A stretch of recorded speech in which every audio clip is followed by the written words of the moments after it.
Maconha por Itu, Lucas Penido na área. Henrique Portugal. E Nossa, quem? Ele! Pô, tô de convidado aqui. O cara, diretamente, não sei de onde, se é Miami, se é Nova York, São Paulo. Diretamente, hoje é do canto da minha cozinha aqui, ó. Tô no cantinho da cozinha pro celular ficar na tomada, falando meio baixo que as crianças já estão dormindo. Assim que é bom. Aí, eu falo, cara, eu não sou supersticioso, mas desde que a gente gravou em 2000, que fazem exatos 6 anos, que a gente gravou, cara, aí a entrevista, né? Aquela entrevista icônica pro The Hype. Cara, Pô, desde clássico então, demais pra mim também. não teve nada que eu fiz, falei isso pro Henrique, não teve nada que eu fiz que eu não comecei com o Mion. Eu falei, cara, tem que ser o primeiro. Tem que ser o primeiro. E assim cara, que bom estar com você, meu irmão. Mais uma pra vez. mim isso é uma honra do mundo, cara. Eu fico feliz demais, demais. Tanto pela nossa parceria, do Henrique, pô, sou fã. Desculpa, né? Eu sei que a barba branca é minha, mas sou fã desde adolescente. Então é um bom prazer enorme. Engraçado a gente estar trocando uma ideia aqui com o Henrique, né, antes de você entrar, cara. Eu lembro que aquela vez que a gente bateu um papo, né? A gente bate papo quase todo dia, mas em frente às câmeras, e eu fui ver assim o currículo do Mion, né? Currículo entre aspas, tá lá, pensei, cara, ator, apresentador, enfim, empresário, agora já adiciono mais vários, né? Autor. Inclusive tô aqui, cara, ó. Essa eu não esperava, essa foi essa veio o lance, tá com o livro novo. Lógico. Conta aí do livro, pô. Cara, sabe o que é mais louco nessa vida? Assim, porque eu cheguei a uma conclusão assim, que a diferença de escritores para o resto das pessoas é que os escritores sentam e escrevem. Basicamente é isso, porque experiência, vida, todo mundo tem. Capacidade de raciocínio, ideias, todo mundo tem. Mas tem gente que não tem tempo, tem gente que tem preguiça, tem gente que tem outras prioridades. Mas quando você faz uma rotina para sentar em frente a um computador, a uma tela, ou mesmo manuscrito, seja o que for, mas você faz um exercício diário para escrever, chega uma hora que você começa a escrever, cara. Você começa, porque a base está toda dentro de você, obviamente. Se você já tem estrada, se você tem vivência e tudo mais. Só que, cara, eu lembro que eu vi o Stallone falando isso. É um exercício diário. Você tem que marcar uma hora, tirar o telefone, tirar as crianças, tirar todo mundo como se tivesse uma reunião.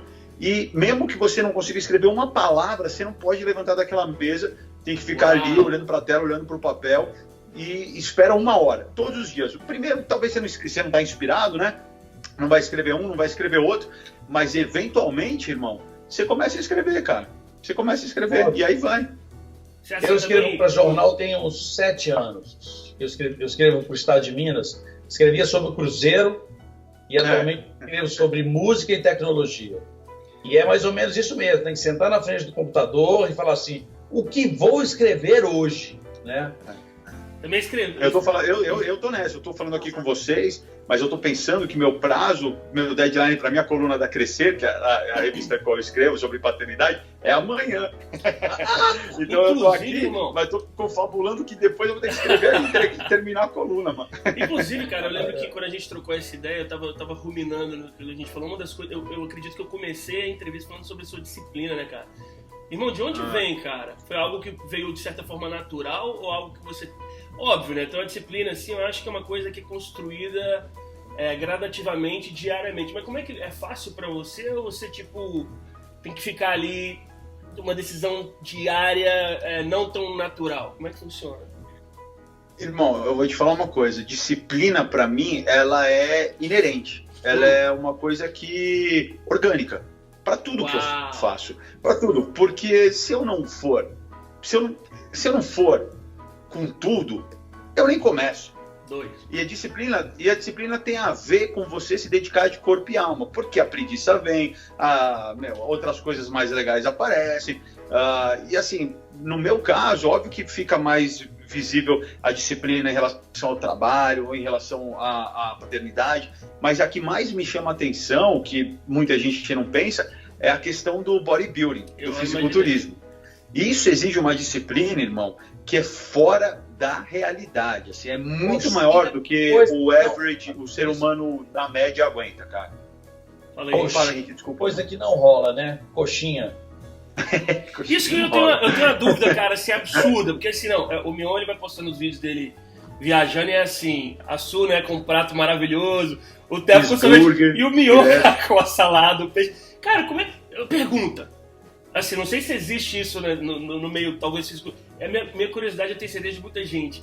Aquele prato que você fala assim, cara, esse aqui eu não consigo ver se eu tô de dieta porque é a minha perdição. O que é, cara? Mano, o meu... o meu ponto fraco é pipoca, cara. Tá brincando? Pipoca mexe comigo de um jeito, irmão. Eu não consigo entrar no cinema e não comer pipoca. Eu posso estar fazendo a dieta que for, secando, porque eu faço uns períodos, né? E nesses períodos eu faço aquela... Curry, famoso curry, né? Que fala, de secar, né? Você tira toda a gordura do corpo, praticamente. Pra eu ter que fazer fotos pros patrocinadores, enfim, para as empresas que estão comigo e tal. Então, 1 ou 2 vezes por ano eu faço esse processo. Mas aí eu não vou no cinema, porque eu posso estar, assim, cara, no auge... Porque é um processo muito doloroso esse, na verdade. Louco. É muito sofrido, exige muita disciplina, velho. Porque ele só fala assim, e tira toda a gordura do corpo. Parece que você, beleza, faz uma sauna aí, anda na esteira e tá beleza. Irmão, é uma parada muito sinistra, assim. Eu nem falo porque as pessoas acham que é loucura e eu às vezes nem acreditam. Mas se eu entro no cinema, eu como pipoca, velho. Esse é meu ponto fraco. Pipoquinha, tá louco, viu? Inclusive, você tem um cachorro, né? Uma cachorra que chama Pipoca, não é? A Pipoca. Ela tava aqui agora, mano. Qual que é o seu, Henrique? Ela parece uma pipoca. Você tem algum assim, cara? Henrique, você tem algum prato assim que você fala, cara, esse aqui eu não posso ver na turnê, alguma coisa desse tipo? Cara, quando a gente viaja muito, assim, e a gente vai para lugares muito simples, né? A gente viaja muito pelo interior do Brasil. E às vezes lugares com pouca infraestrutura. Então, a gente é obrigado, às vezes, questões de... Você não pode adoecer, porque senão não tem show, né? Igual a história da peça de teatro. Você não pode... Igual apresentador de programa ao vivo, não tem essa de ficar doente. Você não pode... Então, a gente tem umas limitações. Então, por exemplo, tem lugar que não dá para beber qualquer água. Então, às vezes, você tem que beber água com gás, para você ter certeza que a água é legal. E ainda tem lugar assim, né, velho? Refrigerante. Então, você tem que comer, tipo... Carne dificilmente vai ter problema. Então, assim, não dá pra gente ter muita, como é que fala assim, a não ser que a gente leve a alimentação, mas é difícil. Então, assim, tem um pouco de arroz, carne, batata frita, sabe aquela coisa? Porque vai fritar mesmo, né? Frita, já daí tira qualquer problema, né? Tira qualquer problema. Então, a gente tem muito isso, assim. Então, a gente acaba acostumando com isso. Chega numa cidade, você fala assim, bicho, onde é que é a churrascaria da cidade? Uau! Que não vai ter erro. Não vai ter erro. E Henrique, mano, são quantos shows por ano vocês fazem hoje em dia? O Skank vai parar no final do ano agora, né? Mas esses últimos, a média dos últimos anos? A gente faz 60, mas em torno de 60 shows. Nacional? Cara, mas... Na época de Garota Nacional. Não. Aí é 20 por mês. Uau. 20 por mês, mano? 15, 20 por mês. E me diz uma coisa, porque, cara, você tá ligado, né, que a gente, assim, sempre tem aquele sonho de ser rockstar, né, aquele sonho que fica guardado na gaveta, né, aí quando a gente conversa com um, é sempre bom poder fazer as perguntas, né. Vocês, cara, quando explodiu, vocês estão fazendo 20 shows por mês, que é uma insanidade, né, irmão? É uma insanidade. Vocês tinham família já? Filho, tal, esposa, etc? Como é que fica essa situação familiar? Na verdade, assim, 20 shows por mês, foram poucas vezes que a gente fez. 20 shows por mês, você não volta para casa. Não volta, né? Porque é aquela história, o show é numa outra cidade, então no dia seguinte você está voltando. Se você imaginar que são 4 semanas por mês, você está fazendo 5 shows por semana e um dia destes a mais você está voltando para casa. Então você, basicamente, você fazer 4, 5 shows por mês, você fica 1 ou 2 dias em casa por semana. Se você fizer isso durante muito tempo, você não tem vida. Uau! Então, assim, na época de Garota Nacional, ninguém do Skank tinha filho. Eu já era casado, Eu acho que eu era casado, Samuel casou, acho que um pouquinho depois, mas ninguém tinha filho, assim. Mas aí é hora de focar, né? Porque vocês também, num momento como esse, vocês têm a noção de que é um momento de aproveitar, né? Quando tem um hit gigante. É que vocês tiveram muitos hits, né? Mas enfim, quando tem um assim, sabe que é hora de aproveitar, né? Cara, a carreira bom, tô falando aqui com um grande artista, né? A carreira é muito frágil, o nosso patrimônio ele é muito frágil, né? Então, quando acontece alguns momentos, você tem que focar, aí usando o que você estava falando, focar e falar assim, olha, a hora é essa, o que as outras coisas esperem, porque agora a gente precisa, a gente montou, projetou, gravou, lançou, agora é a hora da gente ter retorno daquilo tudo que a gente imaginou quando a gente estava criando. Cara, exatamente. Sabe o que eu tô vendo aqui, velho? Eu tô viajando, que eu tô falando, cara, olha o que eu tô conversando aqui. Tipo assim, Mion, televisão e o soundtrack, né? Tipo assim, tá aqui, cara, assim, geração 90. Não, legal pra caramba. Uma vibe, né? Muito, cara? muito bom. Irmão, a gente tava falando aqui sobre. Engraçado que o Portugal também, a gente tava falando sobre Filadélfia, né? Tá falando sobre Streets of Philadelphia, né? O Portugal, estou falando sobre o Bruce Springsteen. E aí a gente falou sobre o Rock, né, cara? Que é um personagem emblemático, né, cara? Assim, eu acho que pro Mion, talvez, assim, Jesus Cristo, Rock, tá ligado? Tipo, Jesus Cristo, Rock, tipo assim... E Michael Jordan, né? E Jordan, velho. É tipo, Jesus, tá ligado? E, cara, assim... E o Kanye, né? E o Kanye que fica chegando ali agora, cada vez mais. O cara tá cada vez, né, velho? Fica a pergunta, cara. Cara, vocês já foram pra Filadélfia? Eu já fui. Não, na verdade é aquela história do... queria que você falasse sobre o negócio do rock, mas a gente estava comentando, é por causa daquela escada dos filmes rock, quando eles... É uma coisa metafórica de atingir o ápice, né? Do esforço, da dedicação. Da escalada para chegar ao topo. Isso. Eu fui, cara. Nada na vida acontece sem isso. Claro. Não, cara, se for parar para pensar, é que o Lucas me conhece mais, sabe? Cara, Rock Balboa, para mim, é uma lição de vida, assim, como se fosse um livro. Para mim seria tipo a Bíblia, cara, que você lê constantemente para buscar inspiração, para pegar lições, porque, cara, se você parar para pensar tudo que tem por trás da criação do personagem da série, eu tô falando nem só do personagem que foi criado, mas o que o Stallone passou para fazer, já é uma prova de fé, é uma prova de entrega, é uma prova de confiança e de entregar a Deus muito grande, assim. Para quem não sabe, ele não tinha dinheiro nem para comprar comida pro cachorro. Ele deu o cachorro porque não tinha dinheiro para comprar comida para ele. Ele estava num estado assim, ele não era considerado o melhor dos atores, tentando a vida lá fazer, e escreveu um roteiro. Conheceu os caras, na verdade, os produtores, foi fazer um teste, não passou, obviamente, no teste, porque ele não era tão bom ator assim. E aí, quando ele estava saindo, ele falou para os produtores, eu escrevo também. You know I write, you know. Aí ele falou, tem os textos também que eu escrevo. Aí os caras falaram, é mesmo? E ele era jovem, era bonitão, tudo. Eles falaram assim, a gente quer ver o que você escreveu. Só que ele não tinha nada escrito. Ele tinha uma ideia, que é do lutador, que vai além do limite humano para conseguir conquistar os sonhos dele, mas ele não tinha escrito. Aí ele escreveu em 2 dias, cara, o roteiro do filme, à mão, num caderno. E este filme ganhou o Oscar de melhor filme, cara. Ou seja, uma história incrível. Lembro, tem um detalhe aí. Ele escreveu o roteiro, entregou para os caras adoraram, os caras já sacaram, pegaram a visão e falaram, a gente vai comprar o roteiro de você, porque você não é muito bom ator, então a gente quer botar alguém que seja bom. E ele negou. Aí ele falou, não vendo, eu só vendo se vocês me colocarem para fazer o personagem. E eles falaram, a gente não quer você. Eu falei, então vocês não vão ter o filme. Aí eles falaram, tá bom, então a gente vai oferecer para você $1 milhão pelo roteiro. Lembra que é um cara que não tinha dinheiro para comprar comida do cachorro, irmão. Ele negou. Fala, quem é que teria um sangue frio desse, de não ter dinheiro para comer, oferece $1 milhão para uma parada que ele escreveu em 2 dias. Ele podia pensar, escrevo outro depois, dane-se, vou pegar o dinheiro e vou cuidar da minha vida. Ele negou, tanto que os caras contrataram ele para fazer o personagem, só que ele era a cara do personagem, era ele. Então ele acabou atuando bem pra caramba, era ele. Se tornou a então, base da carreira dele, né, cara? Essa história já me inspira muito, né? Já mexe muito comigo essa história.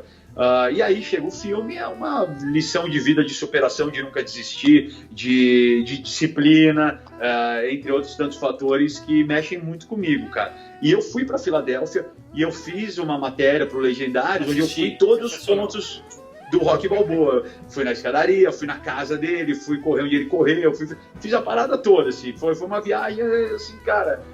E o mais legal foi porque eu encontrei ele lá. Foi um dos highlights da minha vida, né? Fala sério. Não, Henrique, tem que ver, conta essa história. Foi essa história demais, é louca, cara. obrigado. História louca. Eu tenho uma foto clássica com ele assim, me dando um soco, assim, Que isso? Então, porque ele tava lançando o Creed, a continuação do Rock.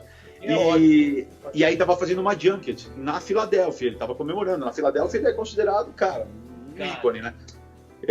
Em todo lugar, mas na Filadélfia mais, né? E aí ele fez tudo lá na Filadélfia. Então eu fui para fazer entrevista com ele, coisa que eu não fazia, né? Para fazer junket eu mandava a Juju Salimene, eu mandava a galera do elenco e tal. Mas como era ele, eu falei, é minha única chance de conhecer esse cara, então eu vou. Fui, passei por todo aquele perrengue de ficar horas de pé na fila com os repórteres do mundo inteiro, ninguém te dá moral, eu ficava ouvindo os produtores dele, você não pode tirar foto, hein? Você não pode tirar foto, você vai ter 2 minutos com ele, 2 minutos. Porque isso é legal de falar para as pessoas não imaginam isso. Quando você vai numa parada dessa, é gente do mundo inteiro. Então, eles têm uns produtores meio leão de chácara que ficam fazendo pressão psicológica durante horas até você chegar no Stallone. Porque você entra na entrevista já pedindo desculpa por estar lá.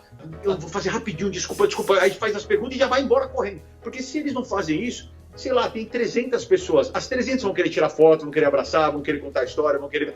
E aí os caras não conseguem fazer nada. Então, o trabalho do Stallone é ser super simpático. Então ele tava lá, ele tava... boa praça, legal. Mas você já entrava com o maior medo de atrapalhar, de tanto que você já ouviu durante horas ali o negócio. É assim que funciona a junket com esses grandes nomes, com esses caras internacionalmente reconhecidos.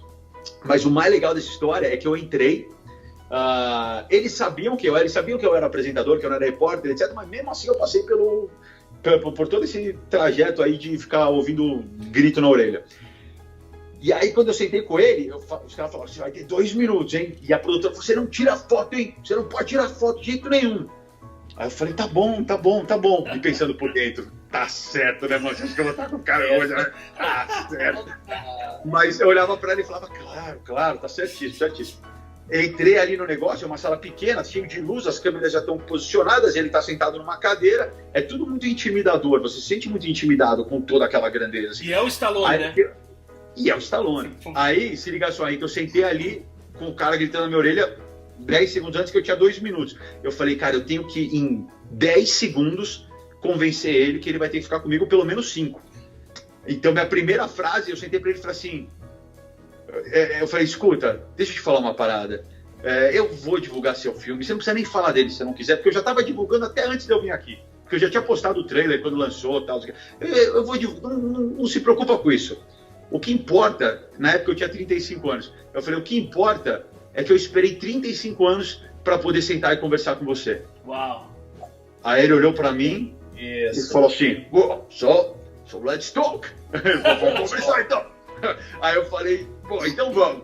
Aí, cara, entrei numa conversa com ele sobre, eu sei bastante dele, sei das filhas dele e tal.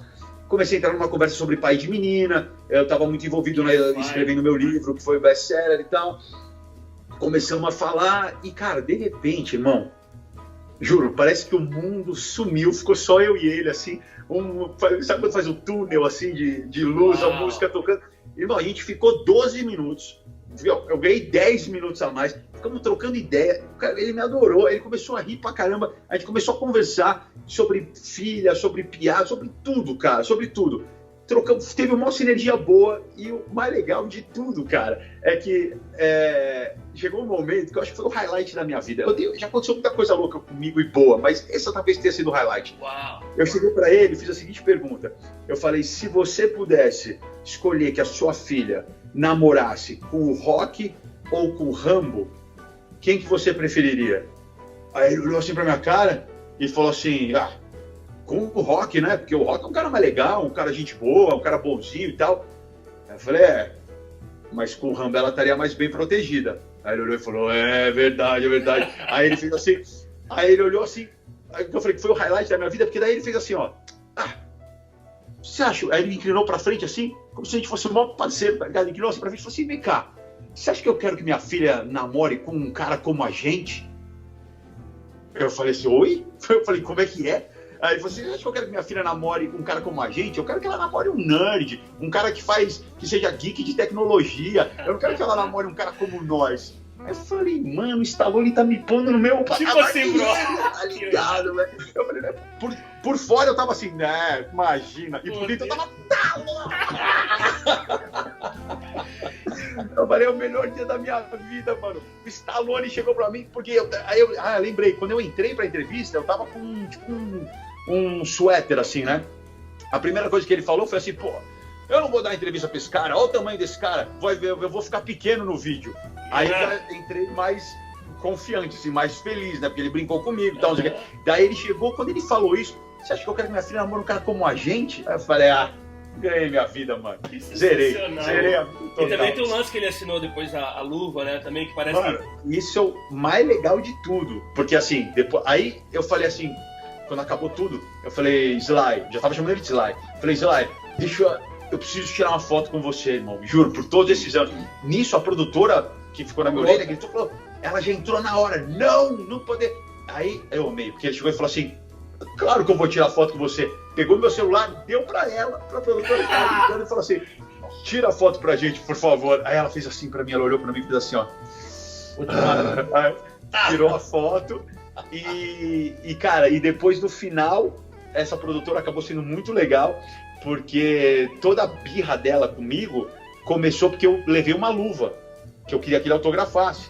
Porque eu tenho uma luva autografada pelo Mike Tyson e eu queria ter uma pelo Stallone, os dois maiores boxeadores da história. Você tá sabe quebrando... brincar não, ele não sabe brincar não, Henrique. Ele não sabe brincar não. Aí ela falou, de jeito nenhum, não sei o quê. Aí depois da foto, ela olhou pra mim e fez assim uma cara assim. Aí eu falei, relaxa, pelo amor de Deus, eu tô vivendo aqui, cara, o momento da minha vida, cara. Eu falei, vem cá, me dá um abraço. Aí ela me deu meio que um abraço assim. Aí ela falou assim, vai, não faz eu me arrepender disso. Aí ela tirou a luva que ela tinha confiscado, entregou pra ele e falou assim, esse mala quer que você autografe a luva dele também. Aí ele falou, claro, vem cá, pum, e autografou a luva, irmão.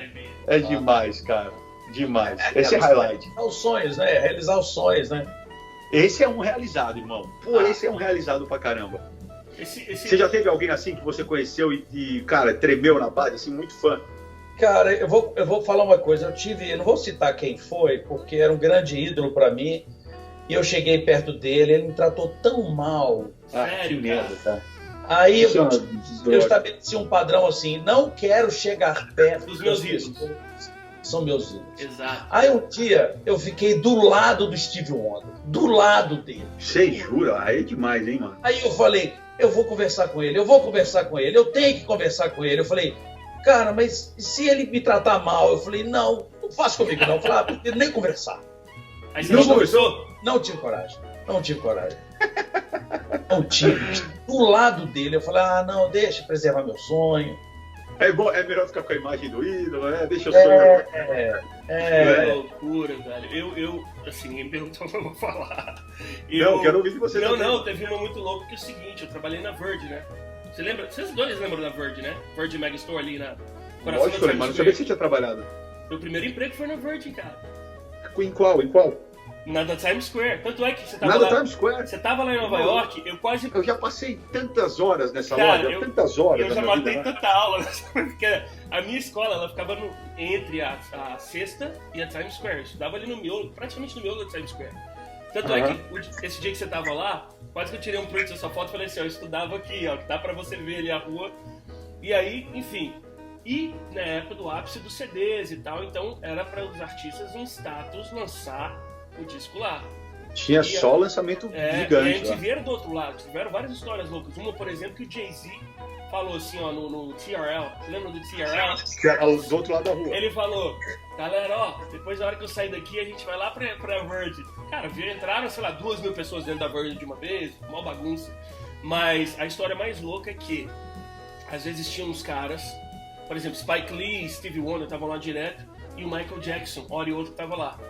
E quando isso acontecia, cara, eles soltavam um rádiozinho pra galera, eu tinha 17, 18 anos, eles falavam assim, ó, Michael Jackson tá aqui, parará, parará, parará, tal parte vai ficar... Assim, ele tentava, obviamente, disfarçado, entrar no meio da turma de uma maneira que não parasse o lugar. Se falasse que ele tava lá, realmente, Times Square parado. Disfarçado que todo mundo sabia que não, era você ele, não tem né? noção. Não.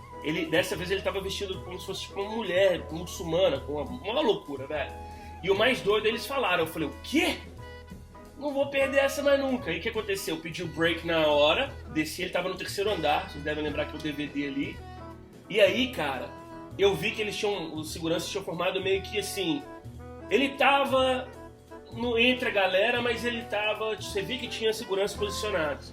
E eu lembro que eu passei assim e falei, cara, eu quero só respirar o mesmo ar que o cara, tá ligado? E aí eu lembro que ele fazia assim, ó, ele pegava, ele colocava, ele andava com uns adesivos, ele ia colocando, por exemplo, nos DVDs, e via uma pessoa atrás e ia empurrando. Cara, eu sem brincadeira, eu fiquei do lado dele. Eu não sei, assim, eu não devia olhar o que ele tava comprando, porque ele fazia assim, ó, ia fazendo, ia vir uma pessoa só recolhendo.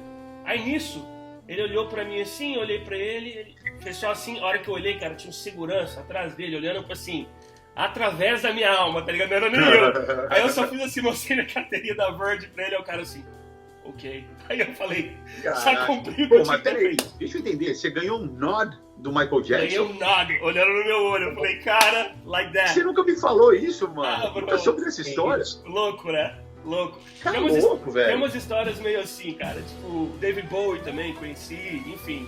Essa época é muito louca, cara, essa época da Virgin. Tem umas histórias... Imagina, você deve ter visto várias coisas malucas. Né? Agora eu vou te fazer uma pergunta, irmão, que isso sempre... Não, antes de você fazer uma pergunta, já que a gente tá falando de história louca, eu vou contar mais uma que vale a pena. Conta. Manda lá. Vale muito a pena. Cara, na época da MTV, época boa, né? Quando vocês ganhavam todos os prêmios e tal, vocês iam no VMAs americanos? Iam, né? 2 vezes. Então, eu fui no de 2000 depois que eu estourou o Piores Clipes, eu apresentei o VMB aqui, comecei a ser o apresentador do VMB no Brasil, eu fui também. Teve um que você ficou pelado e tal, né? Aquele lá é clássico. Aí eu fui eles começaram a me mandar pra eu ver como é que eram as coisas lá. Até escrevi sobre isso num post outro dia, assim, que pô, fui muito bem recebido lá. Eles passavam meus quadros no office do Times Square e tal. E aí, irmão, eu tava no VMAs, ouve essa história é sinistra e é pura verdade. Tava na festa, tava no VMAs, aí aquela coisa, quando vai pro intervalo comercial, todo mundo corre pro banheiro. Porque quando tá ao vivo, você não pode levantar do seu lugar. Sim, e é todo mundo mesmo, porque na plateia tá um monte de artista, tá nós, enfim, tá uma galera. Aí deu o intervalo, eu saí correndo pro banheiro, cara, e entrei na fila. Era uma fila que saía do banheiro, né? Gigante. E tô lá, assim, olhando a fila, muita gente, assim, e na minha frente, mano, tem um cara mó baixinho, assim, um chapéu de cowboy, velho. Aí eu, assim, esse cara de chapéu de cowboy, no meio do... Falei, esses caras têm estilo, né? Esses caras têm marra, né? O cara tá aqui dentro do negócio, chapéu de cowboy, ele que tava com um colete, um colete desses panos meio de cowboy, assim, meio índio, sabe? Com os braços de fora. E aí eu olhei e falei, esse cara tem o braço peludo demais, rapaz, com os coletes aqui.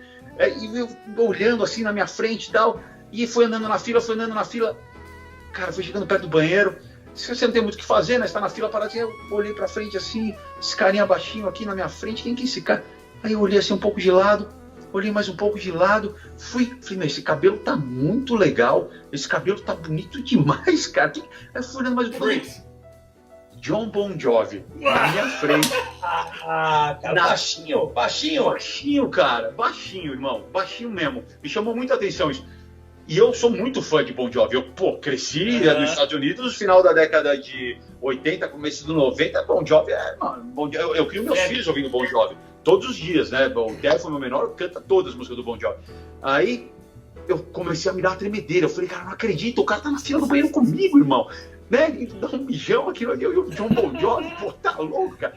Aí, sabe aquelas coisas que você pensa assim? Eu não sei se vocês já tiveram isso, mas você fala, meu, vai acontecer esse negócio. Eu tenho certeza que vai acontecer esse negócio, e aí o negócio acontece. Sim. Às vezes tem essa parada, né? Absolutamente. Juro. Chegou na porta do banheiro, vagou um mictório, ele foi. Eu falei, vai vagar o do lado. Eu tenho certeza que vai vagar o do lado. Porque eu tava muito nervoso já nesse momento. Eu tenho certeza que vai vagar o mictório do lado, cara. Aí eu olhei, saiu o cara do lado do John Bon Jovi. Aí eu falei, eu vou ter que andar. Agora eu tenho que ir, que é minha vez. Fui andando assim, parecendo meio que um zumbi, mano. Eu lembro que não entrava ar direito. Eu falei, vou mijar do lado do John Bon Jovi. Eu tava muito eufórico, velho. Eu não sabia o que fazer. Aí eu encostei assim no mictório do lado dele. Juro, eu lembro como se fosse hoje a sensação do meu cotovelo encostando no dele, velho. E o cotovelo meio peludinho assim. Eu falei, tem um braço peludo, velho. E o cotovelo peludinho encostado assim. E eu juro por Deus, não tô mentindo, eu juro, mano.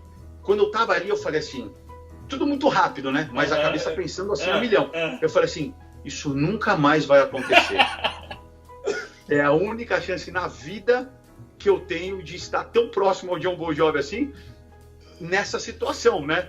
Porque ele já tava lá, ele já tava mijando, né? Nessa situação, eu nunca mais vou chegar perto de John Bon Jovi, ele com a manjuba de fora, né? Nunca mais. Aí, velho, juro, eu falei assim, eu não vou resistir. Aí, irmão, não tive dúvida, velho. Deu uma inclinada assim pra trás, um olhadinho assim. Manjou! Ei! Mas não tive dúvida, assim, ó. Olhei pra trás, olhei pro lado aqui. Eu falei, eu vou ter que dar aquela manjada. Não tem como não dar uma manjada. Aí, juro, velho, ele fez assim, ó. Ele tava desse lado pra mim. Ele olhou pra mim e fez assim, ó. Fez tipo assim, ó. Fez tipo, não faça isso. E entrou dentro, assim no mictório. Quando encosta a barriga, sabe? O cara entrou lá dentro e fez assim pra mim, ó. Tipo, não fica me olhando, não fica manjando aqui, rapaz. Aí eu olhei pra ele e disse assim, I'm sorry. Tipo... I tried. Não, essa história, pô, cara... Tinha que tentar, né, irmão? Nunca mais ia ter outra chance dessa. Essa é muito chique, essa é muito chique, cara. Irmão, engraçado você ter Histórias do VMAs, cara, os bastidores do VMAs. Essa que eu tava pensando, não, chorei de rir, cara. Isso que você tava contando, engraçado você ter falado disso, cara. Chorei. Quanto mais eu te conheço, irmão, eu vejo o quanto esse tempo que você viveu nos Estados Unidos, ele te influencia, né, cara, assim, na cultura. Por exemplo, eu nunca vi você falando, por exemplo, de futebol, soccer, né? Mas o basquete, você já fez participação como comentarista no NBA Brasil, né, se não me engano, né?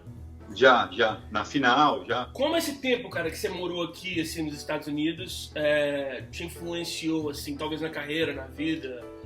Irmão, me influenciou 100%, cara. Eu morei nos Estados Unidos aí no final da infância e começo da pré-adolescência, que é, na verdade, aquela idade onde você começa a pensar por si só. Sabe, que os pais olham e falam, nossa, de onde ele tirou essa frase? Porque é seu cérebro começando a buscar uma independência, você entendendo como são as relações humanas, como é o mundo. Então é uma fase de formação de caráter muito intensa, que vai ali dos 9 aos 13, assim, sabe? Quando você começa... musical, né? Exato, gosto musical, ainda mais naquela época, sabe? Eu lembro a sequência dos discos que eu consegui comprar, assim, e o quanto eles me formaram e me moldaram, da mesma forma que eu lembro que quando eu voltei para os Estados Unidos e, sei lá, 6 meses depois estreou a MTV no Brasil, e eu lembro demais do clipe do Skank, Bahia de Guanabara. Caramba, irmão. Era o que eu mais curtia com meus amigos, meus moleques. Eu amava. Aí as camisas de futebol, e virou uma febre na época, as camisas de futebol do Skank, que eram uns times que ninguém conhecia, mano, uns times muito loucos, e os caras entendiam tudo de futebol. Apesar de eu não identificar a parte do futebol, realmente como você falou, porque a minha cultura era mais do basquete, a MTV era a minha... Por isso que eu falo, eu não teria a minha vida do jeito que ela é hoje se eu não tivesse morado aí. Porque o meu sonho de criança era trabalhar na MTV. Uau. Eu assistia a MTV nos Estados Unidos e era a coisa mais legal do mundo. E eu não tinha ideia de como estar lá, mas eu sabia que eu queria estar lá. Agora eu não tinha a menor ideia de como. E quando eu voltei pro Brasil, no primeiro momento, não tinha MTV aqui. Então eu era muito tipo lone wolf, assim. Eu era um cara que não tinha muito assunto com as pessoas, porque eu queria falar de Beavis e Butthead, ninguém conhecia. Sim. Eu queria falar dos clipes, ninguém assistia no Clip Trip, tinha que esperar o Clip Trip sexta ou sábado à noite para assistir os clipes, era difícil pra caramba, cara. Então quando a MTV chegou, putz, cara, eu comecei a ter assunto com todo mundo, e a MTV virou minha vida, cara, como adolescente assistindo televisão, e aí mirando e focando e falando, mano, um dia eu vou estar lá, um dia eu vou estar lá. Se eu não tivesse morado nos Estados Unidos e não tivesse tido esse romance quase que platônico com a MTV, nunca teria acontecido as coisas como aconteceram. E aí entra também disciplina, que nem você falou, a disciplina, way of life americano. Eu sou um cara que busco muito be number one, que é uma coisa que no Brasil a gente não tem muito na cultura americana, assim, no lifestyle americano. O que você mais curte, assim? Você fala, pô, isso aqui Irmão, o que eu mais curto de verdade é a questão da indústria. É uma coisa. Pô, aqui, estamos falando com o Henrique, cara. A gente já conversou sobre isso, assim, e eu tenho certeza que com ele é a mesma coisa que comigo. Se a gente pegasse a nossa carreira aqui do Brasil e simplesmente, sem fazer nada mais do que a gente fez, transferisse para os Estados Unidos, irmão, você tá louco? O Skank ia ser maior que o Police, cara. Ia ser uma coisa, tá ligado? Fora da curva. Cara, eu vou completar um negócio que o Mion falou, que é o seguinte, a história da língua portuguesa, ela é um limitador muito grande, né? Mas, por outro lado, tem uma coisa que é interessante. Ela também protege a cultura nacional, porque a música latina, a música cantada em espanhol, só agora que voltou a entrar no Brasil. Então, o brasileiro está acostumado a português e inglês, só. Mas eu concordo, a gente quando, na época de Garota Nacional, Garota Nacional a gente tocou em quase 20 países. Uau! Garota Nacional, a gente deu entrevista para Turquia, primeiro lugar na Espanha, sei lá, terceiro lugar na Itália, Portugal arrebentou, eu Chile... Eu já escutei Garota Nacional na rádio em Nova York. Então assim, eu concordo com o Mion, o trabalho que o Mion também fez, se fosse nos Estados Unidos, Agora, uma coisa que eu vou falar sobre carreira mundial. Quando a gente com o sucesso de Garota Nacional, a gente foi fazer alguns programas de televisão na Espanha, aí um empresário veio conversar com a gente. Aí ele falou algumas coisas muito interessantes. Ele falou, é muito difícil um artista latino fazer carreira mundial. Por algumas questões culturais. Primeiro, que a gente é muito ligado à família. Você fazer carreira mundial, você tem que abrir mão de família durante uns 2 anos. Porque você não volta para casa. Você não volta para casa. Entendeu? E o latino sempre tem aquele negócio, tem que voltar. Aí ele até brincou, falou assim, por exemplo, o italiano, quando roda o mundo, ele leva macarrão. Ele leva massa. Cara, tipo... O anglo-saxônico não tem isso. Entendeu? Então esses caras rodam o mundo durante 2, 3 anos sem voltar pra cá. Você vê que os caras são meio complicados, né? É difícil. Mas assim, eu já tive essa conversa com o Lucas antes, porque ele me perguntou o que eu mais acho que me fascina na cultura é a questão da indústria, de como tudo é superlativo, tudo fica muito grande, porque o povo tem capacidade de consumir, o público compra, o público consome, o público reverbera e as coisas vão escalonando de uma forma mundiais. E isso para mim é a coisa mais linda, assim, quando eu vejo artistas com uma capacidade artista aqui tem também, mas a oportunidade de desenvolver um trabalho com uma qualidade soberba e que vai reverberar no mundo inteiro. Assim, e eu falo... Peraí, deixa eu só... que voltei. E eu falo isso porque é óbvio que, cara, quando eu vejo, por exemplo, o que acontece, com toda a humildade do mundo, mas às vezes acontece de eu ver um comediante americano fazendo um quadro dos que eu fiz. Não que ele tá me copiando, mas porque a ideia pinga. Cara, a ideia ela tá em... Ou porque está te copiando, isso é outra coisa, cara. Se você não... Eu tenho problema em falar que eu sou americano também, então eu falo, cara, que nós brasileiros não temos problema. Não, realmente a gente copia. Por que os caras... Inclusive, digo mais, sabe como é que era o nome dele? Não sei o que, Shorty. É um comediante. Ele fez um talk show, gordão, assim, e ele fala que ele imitou o jogo. Foi inspirado... Marty Shorty, que é o nome dele. Martin Shorty ou Marty Shorty. E ele fala que foi inspirado no jogo, cara. Olha que coisa louca. Então, isso é do caralho, isso é demais. Isso é demais mesmo. Mas então, o que eu falei, não que o cara tenha me copiado, mas assim, o cara com mega sucesso fazendo tipo o me-cover que eu fazia, eu até fiz de Garota Nacional me-cover, Sério? Muito bom, assim. Mas essa foi uma ideia minha em 2001, e até hoje alguém faz, não porque ele tenha assistido, ou sei lá, até viu no YouTube, mas enfim. E aí quando eu vejo que reverbera no mundo inteiro, o Jimmy Fallon fazendo, eu falo, pô, imagina, mano, se fosse eu, cara, teria tido essa mesma oportunidade. Por isso que eu falo assim, quando a gente pega no Brasil, que é um país difícil, por causa da economia, por causa da política, por causa da desigualdade social, cara, sabe, a gente tem musicais aqui com qualidade igual a de Nova York. Só que não dá pra galera ir, não dá pra comprar ingresso. O ingresso é caro, porque é mega produção, é difícil, aí você não consegue criar uma indústria, não roda. Eu acabei de voltar de Nova York agora essa semana. Irmão, é a coisa mais linda ir no teatro, quarta-feira, às 14h, tá abarrotado. Exato, abarrotado, né, e a galera grita, é uma cultura, vira realmente uma engrenagem que se retroalimenta, e aí não para de crescer nunca, cara. Deixa eu fazer uma pergunta pro Mion aqui. Já que você está falando de programas, os piores clipes do mundo, aquilo era um momento de diversão sensacional. Tá bom, né, mano? Porque você pegava assim... Porque clipe é aquela história assim, você tem um orçamento para fazer. Então tem algumas coisas que não dá para consertar, senão o clipe não faz para ele. E você pegava e falava assim, para, repara, e fazia assim, repara lá no canto da imagem, não sei o que, os caras esqueceram de editar e tal. Bicho, aquilo era momento de diversão, assim, fantástico. Era bom demais, né, mano? Era bom demais, porque era muito novo esse tipo de humor, era original, né? Não tinha sido feito antes, era muito legal mesmo, cara. É uma época que eu guardo, assim, com... muito amor, assim. E, aliás, teve até um negócio engraçado, porque eu fazia o Piores todo em croma, né? Croma, pra quem não sabe, é o fundo verde, onde depois projeta a imagem que você quiser. No Piores eram as imagens toscas pra caramba que a gente ficava projetando. E, cara, eu entrei no croma, primeira vez em 99, 2000, quando eu entrei na MTV, e vou pro croma até hoje, cara. Até hoje eu faço Vale a Pena Ver Direito, analisando as coisas.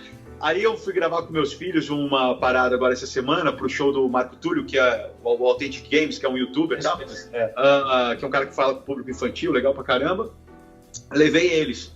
E aí teve esse momento, assim, foi um momento legal pra caramba. Eu entrei com meus filhos assim, aí o Stefano, assim, o menor, chegou, pôs o dedo assim no croma e falou: "Que é isso, pai?" Eu falei: "Filho, isso é um croma."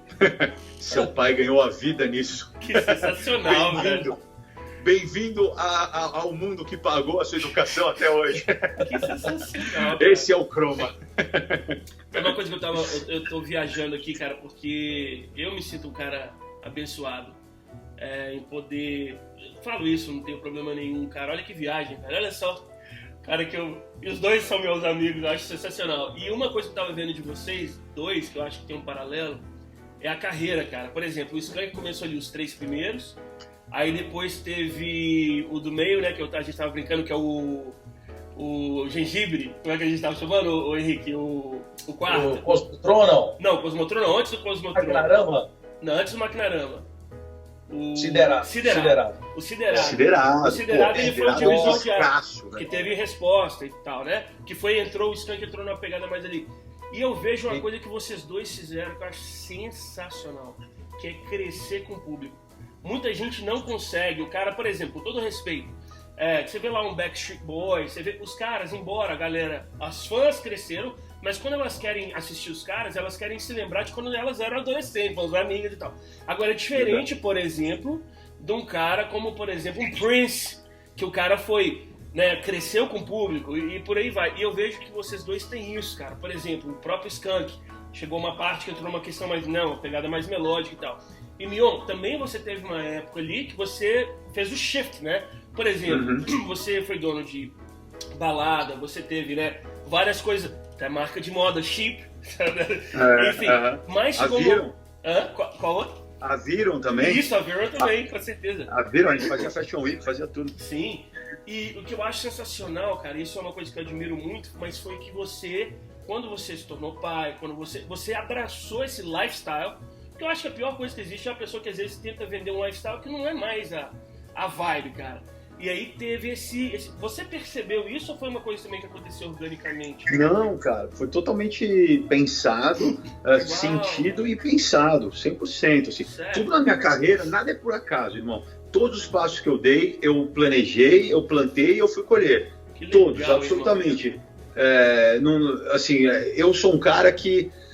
Cara, assim, graças a Deus, eu acredito que Deus me deu talento, mas eu não conto com ele.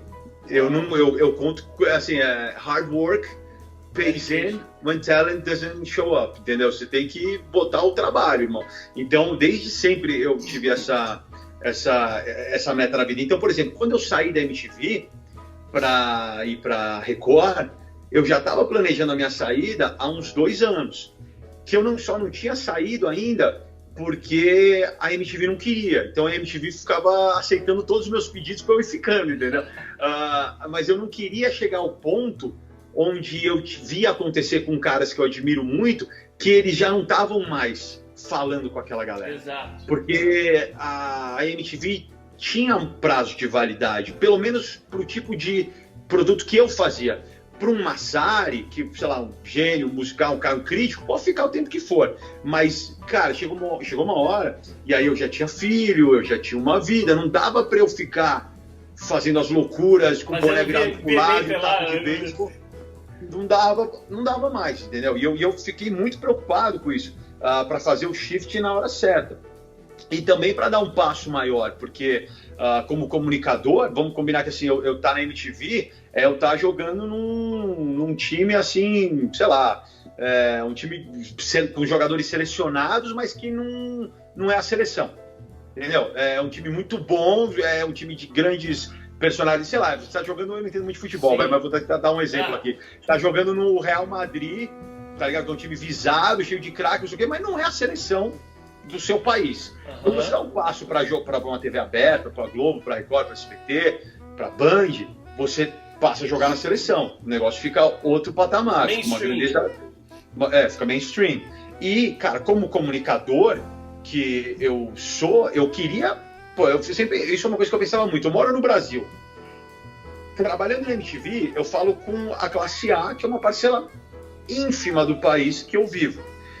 Se eu sou brasileiro e eu sou um comunicador, eu tenho que me comunicar com quem? Com o povo brasileiro. Exato. Então eu preciso estar no mainstream, eu preciso estar nos grandes players, eu preciso estar jogando na seleção. E aí eu arquitetei a minha saída da MTV e entrada na Record, que foi onde realmente a minha carreira deu um salto muito, muito grande, assim, sem comparações. É outro mundo completamente. Mas sempre tudo muito pensado, cara. Eu nunca quis estar num ponto onde eu não estava vestindo a roupa de acordo com a minha crença ou com quem eu era naquele momento. Foi até engraçado você falar, pô, você foi dono de balada, eu aqui pensei, fui? Exato. Fui, né? Parece que foi outra vida, irmão. Foi outra vida, eu nem lembro, velho. Eu nem lembro, cara. E realmente, é uma época onde eu tava com... foco em outras coisas, mas aí chega a sua família, muda, o shift muda completamente, assim, o foco muda e aí as coisas não cabem mais. Eu nem lembro que eu tinha balada, velho, juro por Deus. Eu acredito, cara. Você falou um negócio muito interessante que às vezes acontece muito no entretenimento, que é você não saber envelhecer, né? Sim. Porque isso aconteceu com vários apresentadores e com vários cantores e artistas que insistem em não querer envelhecer. Aí eu chamo isso de síndrome de Peter Pan. E aí você pode ir até no detalhe, né? Tipo assim, minha barba é branca, eu não vou pintar de jeito nenhuma. Eu não pinto não, cara, eu assumo que é. Mas eu acho que eu sou... Eu estou aqui, ó. Eu sou branca. Eu ainda não tenho essa, foi mal. Sou baby. Inclusive, eu apliquei o baby no meu filho, cara, da família Dinossauro. Cara, agora tudo dele não é mamãe. Bom, piada, voltando. Isso funciona em qualquer idade, irmão. Qualquer idade. Mas você tem um negócio muito interessante, a história, não só do seu menino, mas... você falou aqui já com a gente umas 2 ou 3 vezes sobre família, né? E a família, hoje em dia com essa coisa de rede social, é sempre uma grande dúvida.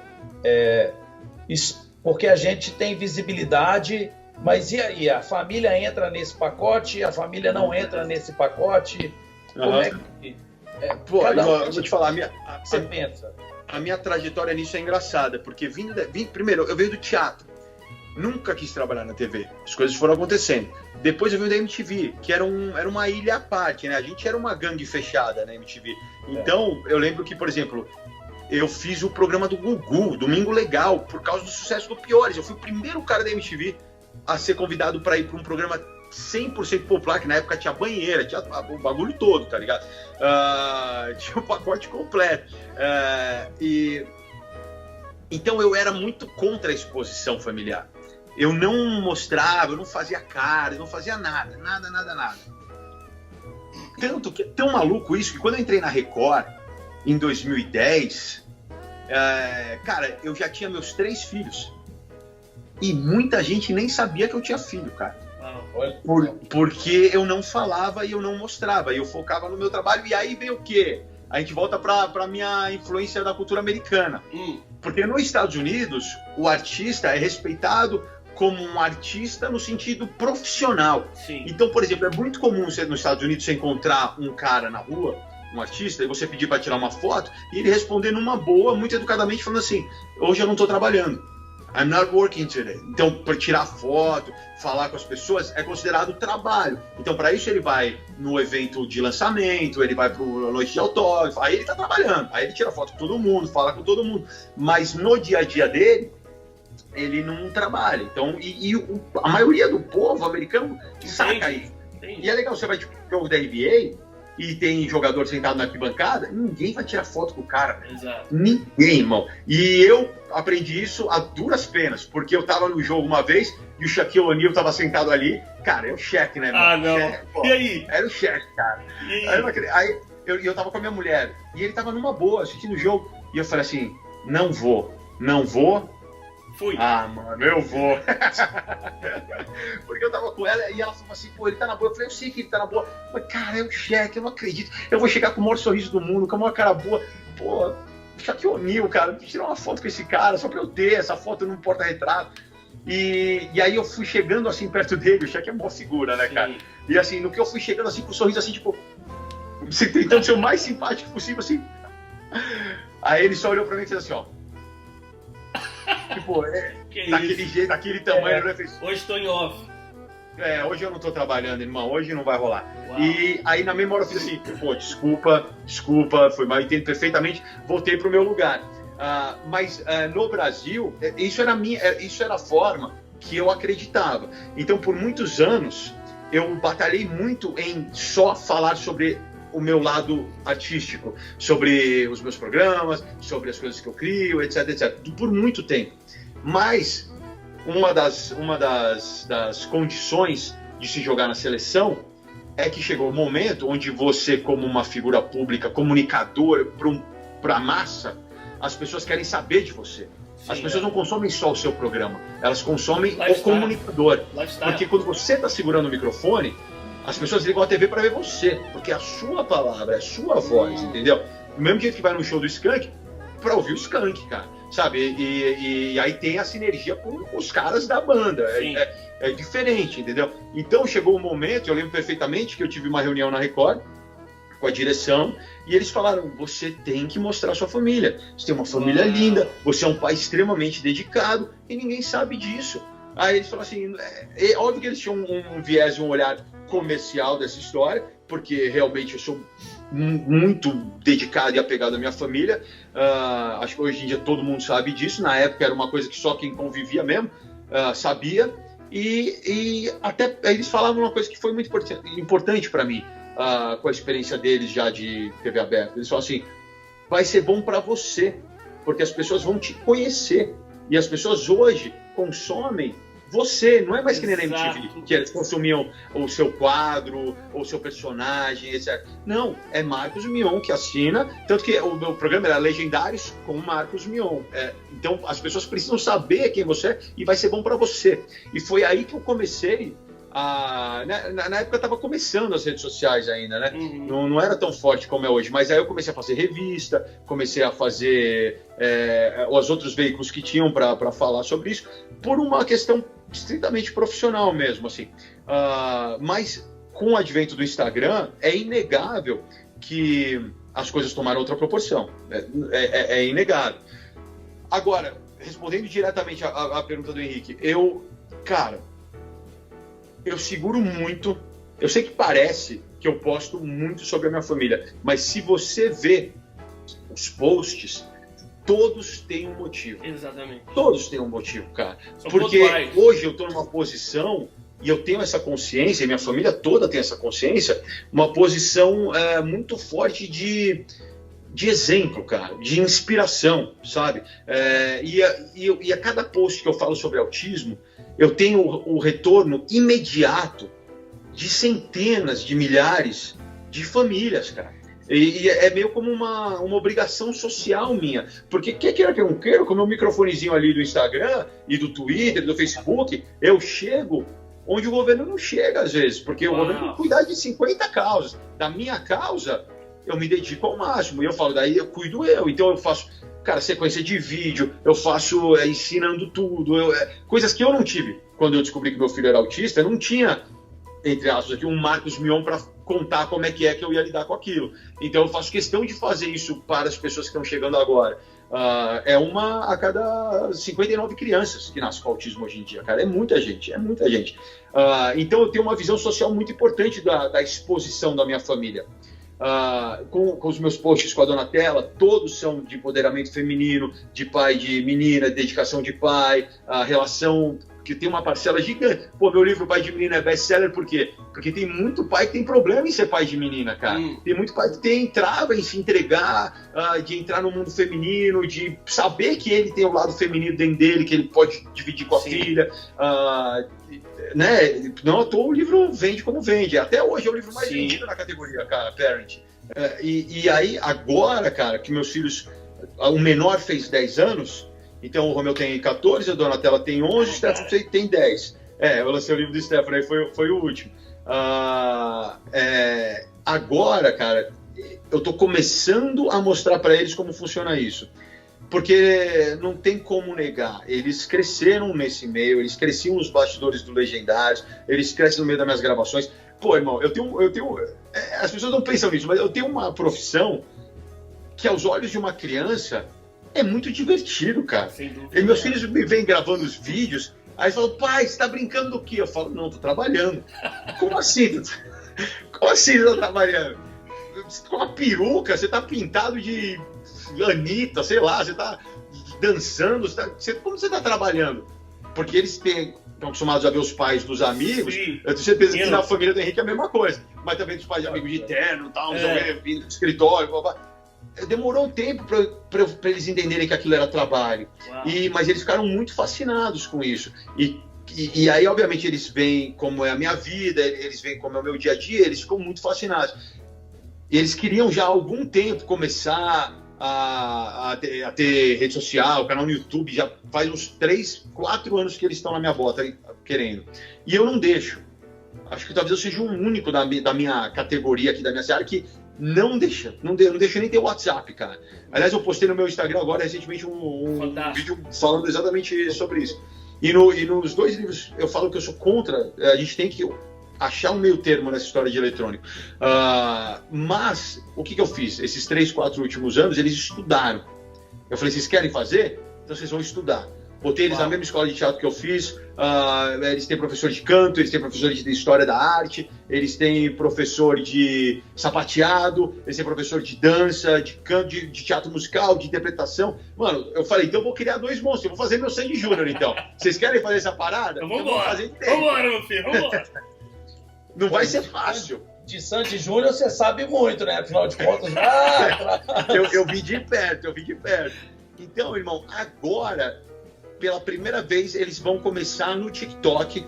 Tem o TikTok que eu fiz pra eles, que chama Mionzinhos, que a gente brinca, fala, agora o Mionzinho fala, os Mionzinhos, e é no TikTok, que é o mundo deles. É o mundo dessa molecada, é a rede social deles. Então não é YouTube, não é nada, é focado no TikTok. E aí agora eu estou começando a ensinar eles como é que você cria uma ideia, como você roteiriza e produz. Então a minha equipe está trabalhando com eles também, para eles começarem a entender como é essa história, esse mundo, e para decidirem futuramente se eles querem fazer isso ou não. Então hoje em dia eu vivo eu não tenho como sair mais desse rodamuinho que eu negava antes, quando eu trabalhava na MTV, entendeu? Mas eu tento ser o mais importante e benéfico para as pessoas possível. É interessante que você falou essa questão da exposição. Eu tava vendo o DJ Khaled, né, que é um cara que sempre fala do filho dele. DJ Khaled, não sei se você sabe, Henrique, ele colocou o filho dele, ele tinha o quê? 2 meses como produtor executivo do álbum, tá ligado essa parada? Ele é a capa do disco, ele é a capa do disco, colocou o filho dele como produtor executivo do álbum. Aí falaram com ele, o disco chamava Father of Assad. Father of Assad, exatamente. E Assad é o filho, né? E ele falou uma frase que eu achei muito interessante. O pessoal falou, mas você não acha que você tá expondo? Ele falou, cara, já que isso vai acontecer, que seja eu, né? Que seja eu fazendo, né? Tipo, da minha maneira. Agora eu tava pensando aqui, eu vou falar uma coisa, não sei se vocês vão ficar de cara, mas assim, eu sou time Jimmy Kimmel. Eu gosto mais do Jimmy Kimmel do que o Jimmy Fallon, cara. Eu acho que o Jimmy Fallon é bom nos sketches e tal. E eu tava pensando também, irmão, você usou o exemplo do Jimmy Fallon, né, que faz alguns sketches ali, eu tava pensando, cara, mas o Jimmy Fallon não tem uma lei, né? Não tem uma lei Romeu, né, cara? Assim, não é? Não, é demais pensar isso. Diz aí, cara, me fala, isso talvez, assim, irmão, dos gigantescos feitos que você fez, cara, o lance da lei Romeu, cara, assim, me emociona falar isso, porque é uma coisa que tocou tanta gente, né, cara? Valeu, irmão. Exatamente, cara. Muito foda, muito foda. Você sabe, eu vou falar uma coisa assim, o que acontece? Essa história de você chegar nesse ponto, de você alterar a história, isso que você está fazendo, você está alterando a história. Entendeu? É um negócio assim, fala assim, o que você fez na sua vida? Filho já é um negócio sensacional, mas o que você fez na sua vida que você vai deixar um legado, seja para o seu país? Cara, isso é um negócio muito legal. E o vídeo que você gravou com seu filho, e ele falando... Você viu esse vídeo, Felipe? Isso, eu chapei, cara. Eu falei, cara, isso... Né, usando a frase do Obama, que no Brasil nunca foi traduzida direito, aquela quando ele falou pro Lula, né? Aquela história, né? He's my man, sei lá. He's the man. Ele é o cara. Isso é foda isso, cara, porque...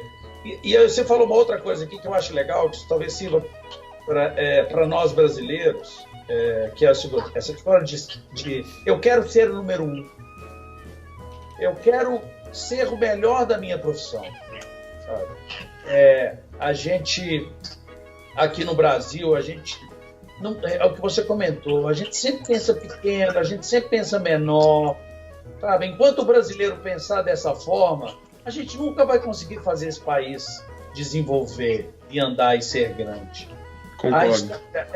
Não é só questão de reclamar do governo, nós temos que fazer o nosso lado. Então, quando você fala isso, sobre o seu trabalho, o que você conseguiu, de ser planejado, focado, a história de família, cara, é um guia de como se deve fazer. Eu não tô aqui para puxar seu saco. Vocês vão fazer chorar, tá louco. É legal. Vocês vão me fazer chorar de verdade, irmão. Pô, vocês são muito generosos, irmão, muito generosos. A gente simplesmente tá falando a verdade, cara. Eu tô ficando emocionado, de verdade, pô, tá louco. Eu acho que, cara, essa história, cara, realmente aí a gente entra no plano do legado mesmo, assim, é uma coisa que até hoje, sem dúvida nenhuma, foi acho que a coisa mais importante que eu consegui realizar como ser humano, né, como filho de Deus, pensando nos seus semelhantes e no próximo, assim, porque é uma lei que vai posicionar o autismo e vai dar um poder para os autistas que nunca foi alcançado antes. E vai ajudar milhões de pessoas que eu nunca nem vou conhecer, cara. que eu nem sei quem são, assim. Então é uma coisa muito emocionante e eu não consigo ainda ter muita noção disso, para falar a verdade, assim. Eu não sei o que ela representa, o que ela significa ainda, porque é uma parada muito grandiosa, assim. Mas sem dúvida nenhuma, eu acho que o maior orgulho, cara, que eu tenho, e acho que o maior legado que eu deixo também, porque batizamos com o nome do meu filho, e vai virar uma referência dessas que ficam, sabe? Ainda é muito louco pra eu falar isso, mas sabe, tipo, Lei Maria da Penha, sabe, os nomes que permeiam o nosso dia a dia, assim. É muito louco isso, né, cara? Isso é muito grandioso, assim.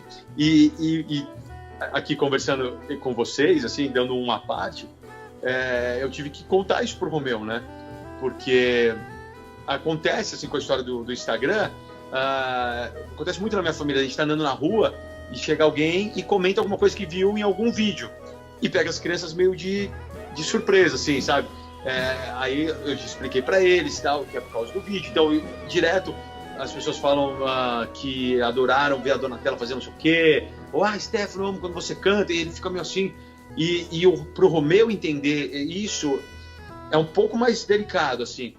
Dele entender que as pessoas hoje em dia, cara, são malucas pelo Romeu. Isso é uma outra grande conquista, uma outra grande vitória, assim, para todos os autistas. E eu bato muito nessa tecla. Eu falo sempre, não adianta só amar e admirar o meu filho autista.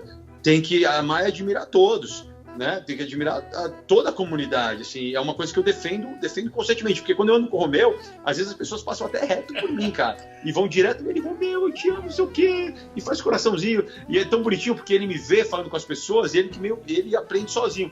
É muito fofo, cara, quando alguém chega e fala alguma coisa pra ele, ele olha assim e fala assim, muito obrigado pelo carinho. É muito fofo, cara. É muito fofo, cara. E aí eu tive que sentar para ele explicar, filho.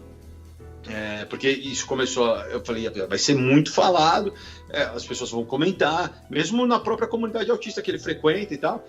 Eu falei, papai conseguiu aprovar uma lei que vai ajudar muitos autistas e tal, que eu tô trabalhando nela há 6 meses e tudo mais. E vai chamar Romeu Mion, vai ter o seu nome. Aí ele olhou assim e falou assim, é o meu nome na lei? Agora você vai chamar, sou eu. Ele não tem total conhecimento, entendeu? Mas assim, Aí ele saiu assim, mamãe, eu tenho uma lei no meu nome. Essa foi a coisa mais emocionante, coisa mais linda do mundo, cara, mais linda do mundo. E aí quando falam com ele, assim, ele fica muito orgulhoso, assim, ele fica todo orgulhoso, cara. Isso não tem preço, irmão, isso não tem preço. Irmão, vou falar no bom escanquês, saideira. Olha só, eu lembro que eu sempre fechava as entrevistas quando 2000 ali no The Hype BR-TV 1, que a gente teve as 2 seasons ali, eu sempre perguntava, a última pergunta eu falava assim, Deus é, e a pessoa completava. Cara, Deus é. Eu eu sempre tenho essa curiosidade de falar, o que mudou de 2014 para 2020?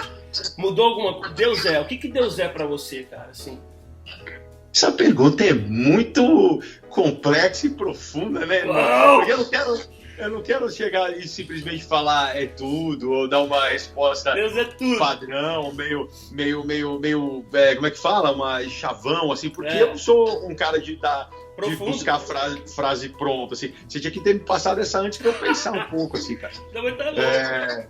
Mas eu vou te responder falando uma outra coisa, vai quantificar a importância de Deus na minha vida. Sim. Até algum tempo atrás, eu era um cara que eu fui criado católico, mas de criação católica, batizado e tal. Tive sempre uma relação muito honesta e não extremamente dedicada, mas de dedicação moderada, assim, com a igreja, né, e com a religião. Eu era o cara que fazia o sinal da cruz quando o avião ia levantar voo e nem lembrava de fazer quando pousava. E isso resume bastante a dedicação de muita gente, né? O que isso quer dizer é que a gente só procura quando aperta, né? Ou quando a gente precisa, ou quando dá o medo, né? Mas de 3 anos para cá, depois que a gente enfrentou um câncer aqui na minha família, minha mulher teve câncer de mama muito precoce e foi, sem dúvida nenhuma, cara, acho que das maiores dificuldades que eu passei na minha vida. Graças a Deus, página virada, vitória. Mas a gente deu a mão, cara, descemos até o inferno com a bênção de Deus, bênção de Jesus. E aí, da minha crença, a minha crença, ela é... Assim, eu sou baseado na Igreja Católica, mas eu busco uma união entre as igrejas cristãs. Então eu sempre falo, Jesus e Nossa Senhora, que eu sou muito devoto, tenho ela no meu braço aqui comigo todos os dias. A gente voltou dessa descida para o inferno vitoriosos. E aí minha vida começou a tomar um caminho que eu comecei a fazer o sinal da cruz quando o avião levantava e quando o avião pousava. Uau. E aí começou a ser uma dedicação muito grande da minha parte. Hoje eu sou um cara que, cara, eu 3 vezes por semana estudo a Bíblia, eu me dedico, eu já durante mais de um ano fui à missa todos os dias, tenho uma dedicação, cara, fervorosa, assim, para a palavra, para a história, para os pensamentos. E a história que resume o que é a importância de Deus é que durante a vida inteira dos meus filhos, quando eles vão dormir, eu faço uma pergunta para eles, né? E era uma coisa íntima, mas eu escrevi no meu livro, no Pai de Menino, e acabou já, hoje em dia todo mundo sabe. Que toda vez antes de dormir, eu chego para cada um deles e falo, o que é família? E eles respondem, e eles decoraram a resposta, e eles falam, é a coisa mais importante da vida. Legal. Todos os dias, o Romeu há 14 anos, a Donatella há 11 anos, e o Stefano há 9, vai fazer 10 anos agora. E aí a segunda pergunta é, quem você leva no seu coração? E a vida inteira eles respondiam, papai, mamãe, era para eles falarem os irmãos e a gente, para mostrar que a união da família era a coisa mais importante. E chegou um momento onde eu mudei essa resposta. Uau. E aí quando eu pergunto quem você leva no seu coração, e eu fiz eles redecorarem a resposta nessa sequência. Jesus, Uau. papai, mamãe e meus irmãos. E aí a lista vai embora. Daí eles botam os cachorros, botam os amigos da escola, a lista vai embora. Mas começa igual para todo mundo. Jesus, papai, mamãe, e aí vai embora. Essa é a importância de Jesus na minha vida. Que vai, meu, quando você estava falando, me veio à mente uma frase bíblica, né? Versículo que diz que Jó fala: antes te conhecia de ouvir falar, agora os meus olhos te veem. Né? Depois que ele passou por Eu lembro que você me falou, essa frase ela é total verdade, cara. Henrique, quando você começa a ver, é outra história. E aí, meu irmão? Agora você entende que eu falo mioseira, number one, I tell you, bro. Esse cara é mó fã seu. E eu sou dele, e eu sou teu também, mano. Pô, eu sou aqui, teu, ó, cara. aqui é assim, ó. Quando a gente consegue... você estava falando de algumas dificuldades sobre coisa de vida. O Skank é uma referência fora do eixo Rio e São Paulo, né? E a gente começou num momento que nada acontecia, né? Ali no início dos anos 90, ali nada acontecia.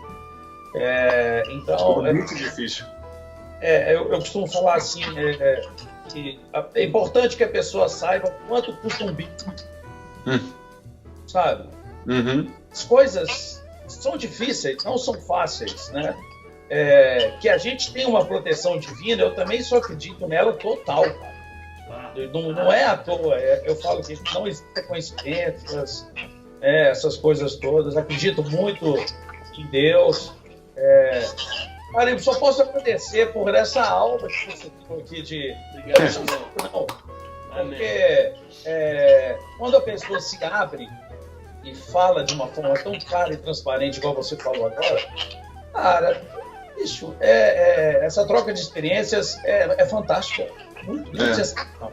Parabéns, cara. Valeu, meu irmão. Coração, porque eu é que vou começar a chorar. Que vibe! Pô, eu adorei, irmão. Pô, adorei fazer essa parada com vocês aqui. Foi muito, muito boa. Daqui a um tempo a gente tem que fazer de novo. Ó, fechado. A gente sempre faz uma pergunta pra fechar, que é o seguinte: a gente pergunta, e é bom essa questão do espontâneo, uma banda que você tem escutado e uma pessoa e alguém, um perfil pra pessoa seguir numa rede social. Uma banda que o quê? Uma banda que você fala, cara, escute isso aqui, um som, e uma pessoa pra pessoa, e alguém pra pessoa seguir nas redes sociais. Eu já indiquei você no primeiro que a gente fez, você foi a primeira pessoa que eu indiquei, então vou ter que indicar outra. Valeu, quer começar, Henrique? Ó, indicar alguém para seguir, vai vários perfis diferentes me vem à cabeça agora nesse momento, assim, mas mas eu vou falar alguns, sei lá. Pô, a gente tem um amigo em comum, que é um cara que eu gosto muito de seguir, eu gosto muito do que ele posta, e é um cara que eu conheço de perto, sou padrinho de uma das marcas dele, que é o Juliano, dono da Labela Máfia, da La Máfia, é @Juliano. Ele é um cara que, vendia bermuda na praia, de camelô, e hoje tem um império global, e é mais novo que eu, é um moleque. E ele entende muito, ele tem uma visão, ele abre minha cabeça várias vezes no que diz respeito a marketing, no que diz respeito a redes sociais, posicionamento e tal. Então ele é um cara que vale a pena seguir pra caramba, que eu gosto muito. Se quiser seguir um perfil muito louco, tem um cara, velho, que chama Dom Tomato. Vocês sabem quem é esse maluco? DOM Tomato.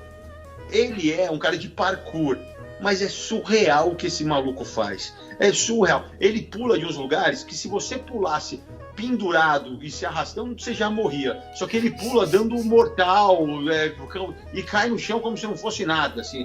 É um cara que eu gosto. Toda vez que vem vídeo dele, eu paro e assisto também. Quem mais? Bom, tá bom. Eu posso ir embora. E um som?